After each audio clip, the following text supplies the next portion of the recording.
ಧಾರವಾಡ ಜಿಲ್ಲೆಯನ್ನು ದೇಶದಲ್ಲೇ ಮೊದಲ ಕ್ಷಯ ಮುಕ್ತ ಜಿಲ್ಲೆ ಮಾಡಲು ಪ್ರತಿಯೊಬ್ಬರು ಪಣ ತೊಡಬೇಕು ಎಂದು ಕೇಂದ್ರ ಸಚಿವ ಪ್ರಹ್ಲಾದ್ ಜೋಶಿ ಕರೆ ನೀಡಿದರು.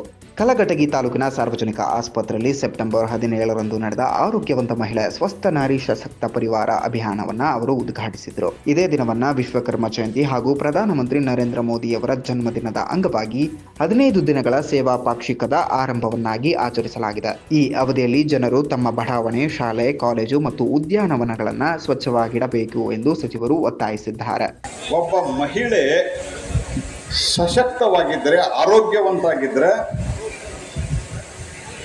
ಆಕೆ ಆರೋಗ್ಯವಂತಾಗಿದ್ದರೆ ಇಡೀ ಕುಟುಂಬ ಸಶಕ್ತವಾಗಿರ್ತದೆ ಅಂಥೇಳಿ ಸಾಮಾನ್ಯವಾಗಿ ಬರುವಂಥ ಎಲ್ಲ ರೋಗಗಳ 15 ದಿವಸಗಳ ಕಾಲ ಸರ್ಕಾರ ಮತ್ತು ಇತರ ಸಂಘ ಸಂಸ್ಥೆಗಳ ಸೇರಿ ನಾವು